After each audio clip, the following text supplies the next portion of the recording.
Hello, Chomrip So Bang Bang, and anybody who's watching this. Today, we're here to Tuasana, the people playing. Girls, guys, the Koma Kompria, but okay. តែឥឡូវយើងចូលមកសង្កេតមើលបាទនេះគឺជាបងដែលនឹងធ្វើកម្មវិធីនេះបាទអូខេ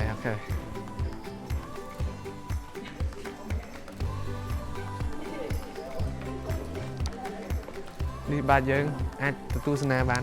បាទអូខេជួយសួរអ៊ំជួយរៀបរាប់អំពីខ្លួនឯងបានអ៊ំពីមុនមកអ៊ំជាគ្រូបង្រៀនចាហើយក្រោយមកជានាយកសាលានៅឆ្នាំ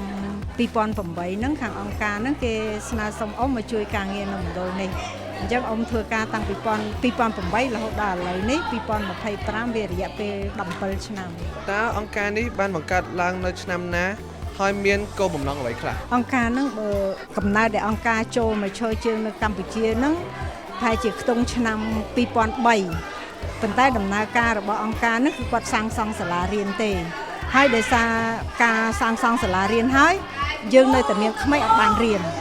ដោយសារមូលហេតុគាត់ក្រីក្រគាត់កំព្រាឪពុកម្ដាយអញ្ចឹងបានអង្គការសម្រាប់ចិត្តបង្កើតមណ្ឌលកុមារកំព្រានេះដើម្បីជួយក្មេងដែលអត់មានលទ្ធភាពមកចូលរៀនចាអញ្ចឹងមណ្ឌលហ្នឹងក៏កើតនៅឆ្នាំ2008តើកុមារដែលនៅទីនេះភាគច្រើនមកពីបរិបទយ៉ាងដូចម្ដេចដែរកុមារដែលចូលមករស់នៅទីនេះគឺជាកុមារដែលកំព្រាឪពុកម្ដាយស្លាប់អ្នកខ្លះក៏កំព្រាម្ដាយអ្នកខ្លះកំព្រាឪពុកប៉ុន្តែអ្នកខ្លះក៏មានឪពុកម្ដាយដែរតែគាត់ដូចបែកគ្នាដូចតែគាត់ទៅធ្វើការនៅឆ្ងាយទៅនៅមួយជីដូនជីតាគាត់អត់មានលទ្ធភាពមើលថែក៏គាត់ឲ្យមណ្ឌលយើងជួយគាត់ចា៎តើអ៊ំធ្វើដូចម្ដេចដើម្បីធានាឲ្យកុមារទទួលបានការអប់រំនិងការថែទាំល្អទីនេះយើងមានបុគ្គលិកមើលថែក្មេងអញ្ចឹងពេលដែលយើងសម្ភាសបុគ្គលិកចូលយើងបញ្យល់គាត់ពីលក្ខខណ្ឌនៃការថែទាំក្មេងហើយភាគច្រើនបុគ្គលិកដែលយើងយកចូលគឺគាត់មានសញ្ញាបត្រថ្នាក់ទី12បានសញ្ញាបត្របាក់ឌុបអញ្ចឹងគាត់អាចយល់ពីរបៀបរបបខាងមើលថែក្មេងអញ្ចឹងហើយសម្រាប់ចុងភៅក៏គាត់មានដូចថាអ្នកខ្លះក៏គាត់ថ្នាក់ទី12ដែរអញ្ចឹងគាត់អាចយល់ពី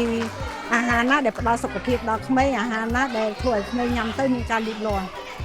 តើអ៊ំជួបប្រទះបញ្ហាអ្វីខ្លះក្នុងការបំពេញបេសកកម្មនេះបញ្ហាដែលយើងជួបបើនិយាយទៅពេលដែលក្មេងនៅតូចយើងអត់សូវជួបបញ្ហាប្រហែលទេដូចតែគាត់មានការឈ្លោះគ្នាវាយគ្នាតិចតួចតែយើងអាចគ្រប់គ្រងបានតែបញ្ហាពិបាកនៅពេលដែលគាត់ធំគាត់ចូលអនុវិទ្យាល័យឬវិទ្យាល័យដូចថាស្ថានភាពខាងក្រៅគេ